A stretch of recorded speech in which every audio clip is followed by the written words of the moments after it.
O Senhor esteja convosco. Está no meio de nós. Proclamação do Evangelho de Jesus Cristo, segundo Lucas. Glória a vós, Senhor. Certo dia, Jesus estava rezando num lugar retirado, e os discípulos estavam com ele. Então Jesus perguntou-lhes: quem diz o povo que eu sou?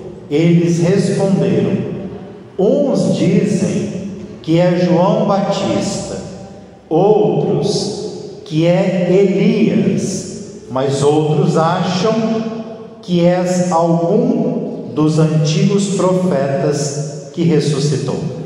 Mas Jesus perguntou: e vós, quem dizeis que eu sou?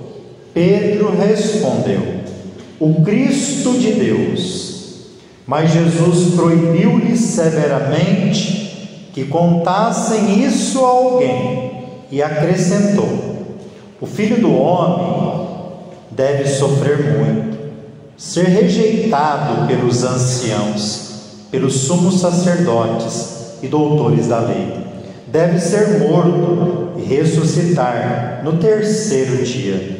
Depois Jesus disse a todos: se alguém quer me seguir, renuncie a si mesmo, tome a sua cruz de cada dia e siga-me. Pois quem quiser salvar a sua vida vai perdê-la, e quem perder a sua vida por causa de mim, esse a salvará. Palavra da salvação. Glória a vós, Senhor. Queridos irmãos e irmãs, nós retomamos agora, depois de algumas solenidades, ao próprio do tempo comum da igreja, onde nós nos revestimos de verde para celebrarmos agora até o final do ano, quando a gente celebra Cristo Rei, encerra o tempo comum. No tempo comum nós vamos caminhar e acompanhar a vida pública de Jesus, os seus ensinamentos, a sua pregação. A primeira leitura de hoje fala de um profeta anônimo. Nós não sabemos quem é. Uns dizem que é o rei Josias, outros alguns personagens também. Mas vamos dar uma olhada na primeira leitura, é o número 7 do seu folheto. Pegue aí comigo para a gente ver como que a gente vai iniciar essa profecia do profeta Zacarias. Olha o que o Senhor diz: derramarei sobre a casa de Davi. A casa de Davi é uma casa que tem as bênçãos de Deus. E sobre os habitantes de Jerusalém, aqueles que estão ao cuidado de Davi, o que ele vai derramar? O espírito de graça e oração. Então a nossa missa aqui também, a gente já inicia hoje, Deus derramando sobre nós um espírito de graça e de oração. É um Deus que olha por nós. Graça e oração. Oração é a primeira palavra que vai iniciar o Evangelho quando a gente for falar dele. E aí ele fala desse profeta que sofre, mas não tem nome. Esses que feriram esse profeta de morte vão chorar como a perca de um filho. O mal que fizera contra essa pessoa, contra esse profeta de Deus, esses que causaram o mal, diz a profecia, vão chorar como alguém que chora a perca de um próprio filho. Então, cuidado, porque sempre o mal que a gente faz volta para nós de alguma forma. Nós somos chamados no batismo a sermos pessoas do bem, porque esse é a essência de Deus. não do mal, da vingança, da morte, porque isso também vai cair sobre nós. Se sobre nós iniciou a frase do Evangelho, que vai ser derramado bênção, espírito de oração, eu também preciso estar debaixo de tudo isso, sendo uma pessoa que acompanha a vida de Deus, e não o contrário. O contrário será uma vida de maldição. E ele termina dizendo então que haverá para esse lugar, para essa casa, uma fonte acessível aos habitantes desse lugar. Nós também queremos participar dessa fonte acessível, que para nós é o próprio Jesus. Ele é o Deus acessível, Ele é esse profeta sem nome, que é morto injustamente. Segunda leitura de hoje é da carta de São Paulo aos Gálatas. Vamos acompanhar aqui. Olha que bonito, você está com ela aí, número 9 do folheto. O que diz o primeiro versículo? Vós todos sois, diz comigo, filhos de Deus, pela fé em Jesus Cristo. Nós não somos qualquer coisa, nós somos filhos de Deus. O filho, a filha, aqui de modo particular de Deus, é quem Deus cuida, é quem Deus quer abençoar. Nós somos filhos de Deus, e isso se dá pelo Filho Jesus, pela fé nele. No Filho Jesus nós nos tornamos filhos do Pai. Em Jesus nós somos filhos de Deus, e o batismo é esse que nos reveste de Cristo. O que é se revestir? Não é colocar uma roupa como a gente está aqui, é revestir-se de Deus, revestir-se das características de Deus. Pergunta para você, eu estou com uma roupa verde, você está com qual? Agora pergunta para você, a sua roupa que ninguém vê, ela tem as cores de Deus ou não?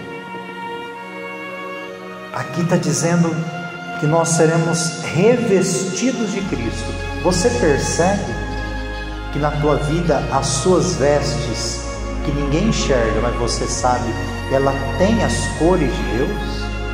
As vestes que você usa, as vestes internas, espirituais, elas falam de Deus? E aí, uma grande mensagem, principalmente para aquele povo dessa época que ele escreve, que se consideravam longe de Deus. Todos que não faziam parte da religião, todos que não eram judeus, se sentiam pagãos, fora da religião, gregos e outros mais. Alguns chegavam a acreditar que eles eram impuros, que Deus nunca ia olhar para eles, que Deus nunca ia abençoar.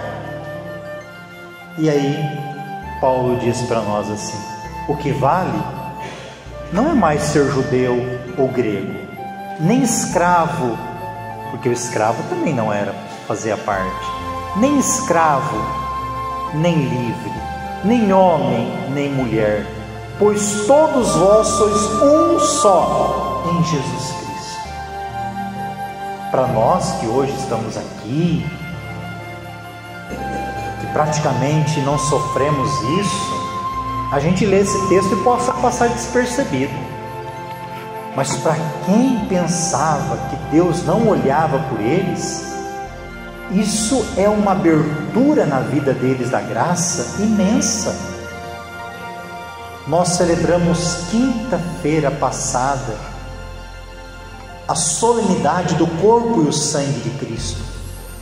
E lá eu recordava dizendo que quando a gente comunga o corpo de Cristo, o corpo e o sangue de Cristo, nós somos todos iguais, porque o corpo e o sangue de Cristo, quando é entregue para nós, e quem entrega é o próprio Deus, Ele não entrega olhando quem é rico, quem é pobre, a cor que a gente tem, o que nós fazemos. Ele se dá. Na Eucaristia nós somos todos iguais, e é aqui que Paulo está dizendo isso para nós.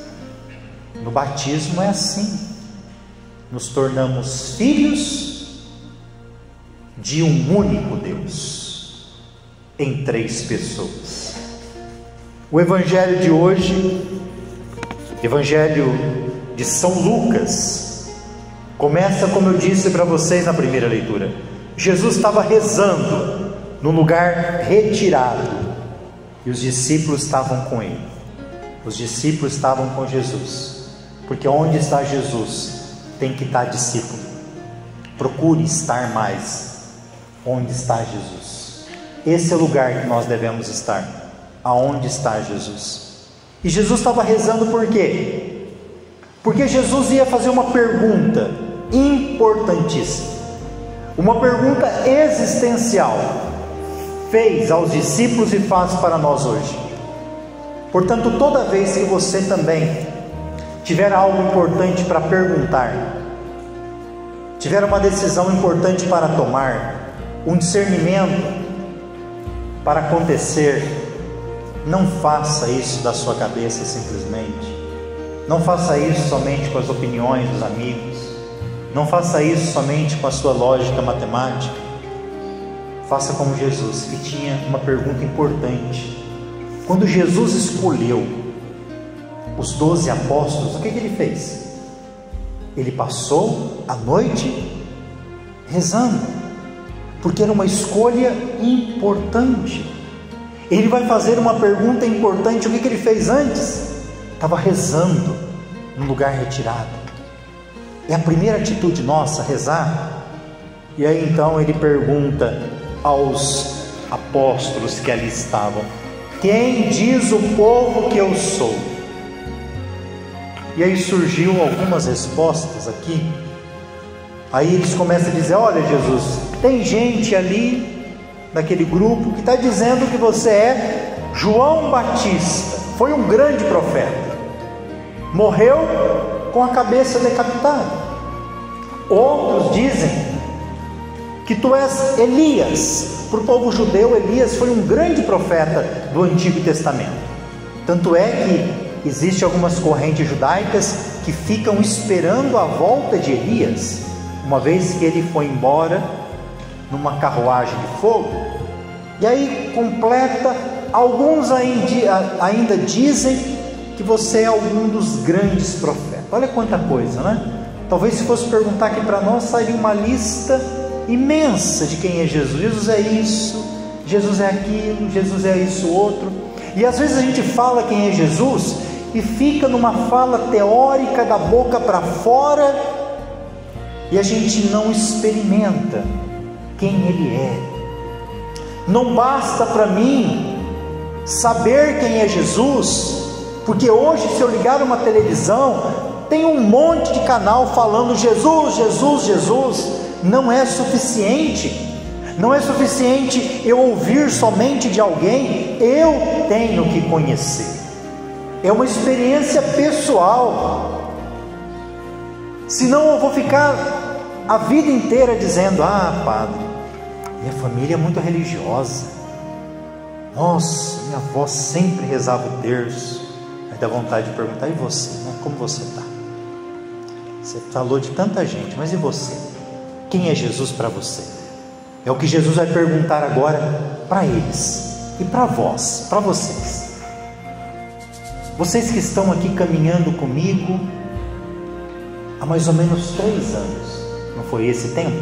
A vida pública de Jesus? Vocês que estão me seguindo há 3 anos, já me viram fazer milagres? Eu já falei para vocês que a gente não tem onde dormir, né? Vocês já viram eu curar pessoas cegas, aleijadas? E para vocês, quem eu sou? E aí quem responde é Pedro. E a gente sempre entende, quando Pedro responde, significa que é a igreja que responde, porque Pedro é o chefe dos apóstolos. É como se hoje a gente dissesse que o Papa responde em colegialidade com o colégio que o acompanha, dos bispos cardeais, Pedro responde em nome dos apóstolos dizendo: Tu és o Cristo. Essa é a resposta de Pedro.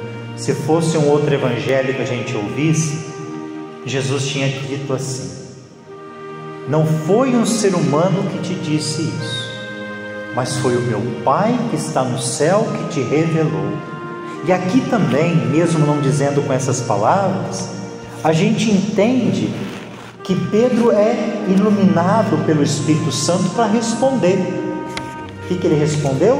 O Cristo de Deus. Christos significa ungido. Jesus é o ungido de Deus.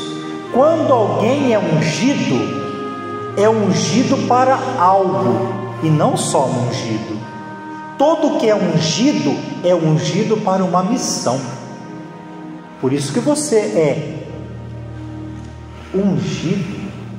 ungida no batismo com 2 olhos. No batismo você primeiro é ungido com o óleo dos catecúmenos, e depois você é ungido com o óleo do crisma. Quando você é crismado, quando o padre é ordenado, quando o bispo é ordenado, quando o altar é sagrado, todos esses são ungidos com o óleo do crisma. Então nós somos ungidos também para algo, para uma missão. E Jesus fala para ninguém falar nada. Não revele isso, Pedro. Então Jesus proibiu, que ainda eles não estavam preparados para entender. E aí Jesus vai acrescentar algo aqui no final. Ele fala do seu sofrimento que ele vai passar, e aqui é algo essencial para quem é cristão, para quem é católico. Porque Jesus não nos engana. Olha o que ele diz: se alguém quer me seguir, olha, se você quer, você não é obrigado. Se alguém quer, olha, é disponibilidade. Só que para quem tem consciência não existe se você quer, porque não existe outro caminho, não existe outro segmento. Se alguém quer me seguir, renuncie a si mesmo, tome a sua cruz de cada dia e siga. Renunciar a si mesmo não é você deixar a sua família, as suas coisas, é você renunciar àquilo que não te leva a Deus. Renunciar a si mesmo é colocar Deus acima de qualquer coisa na sua vida. É ter a missa não como um programa de cinema que eu vou quando sai o melhor filme, mas que seja algo essencial. Ontem, celebrando na Inumas, eu até brincava: olha, carregar a cruz de cada dia que Jesus está dizendo aqui, a cruz não é um carnê pré-datado, nem da Casa Bahia e nem de um outro lugar. Não tem como parcelar. Tem gente que está carregando a cruz e às vezes é um peso, mas um peso que ela mesma coloca. Nós estamos no mês de junho, tem gente carregando a cruz de julho, de agosto, de setembro. O negócio nem aconteceu ainda, ela está lá no dezembro carregando a cruz. Cuidado, é a cruz de cada dia. Cada dia Deus nos dá a sua graça. Carregar a cruz não é um peso, é uma graça. E tem outros ainda que não conseguem carregar a cruz. Até são gente boa, né? Porque faz coisas boas, porque quer carregar a cruz do marido, do filho. Mas padre, não tem que carregar a cruz dele? Não, a cruz é sua. Eu tenho a minha cruz, cada um tem uma. Quando eu quero carregar a cruz do outro, eu não vou conseguir. Sabe por quê? Como que eu ajudo o meu irmão a carregar a cruz? Eu ajudo ele a carregar a cruz dizendo para ele: olha, esse caminho está errado, vai pelo certo, você tem que vir na missa, você tem que procurar a reconciliação. Como que eu ajudo o meu irmão a carregar a cruz? Quando ele está doente, eu procuro dar uma assistência, cuidar. Como que eu ajudo meu irmão a carregar a cruz? Quando está passando por fome, eu ajudo ele, ensino ele depois a ajudar também quem precisa. Porque quando você chegar lá no céu, a chave para você entrar é a cruz. Imagina se você tiver com 10 cruzes para chegar lá, e aí a chave é a cruz. Você não vai entrar porque é uma cruz só que entra. São Pedro vai dizer para você, é coisa da minha cabeça, tá bom? Não pode entrar não, aqui é uma só, você tem 10. E os outros 10 que ficaram sem a cruz não vão entrar, porque você foi egoísta e quis carregar de todo mundo e não ensinou ninguém a carregar a sua. Vão ficar sem entrar, porque estão sem cruz. Que Deus nos ajude nesse evangelho, como termina aqui hoje. Quem quiser salvar a sua vida, vai perdê-la, porque quer salvar de qualquer jeito. Quem perder a sua vida por causa de mim, vai ganhar. É quem perde se doando, vai ganhar a vida eterna. Louvado seja nosso Senhor Jesus Cristo.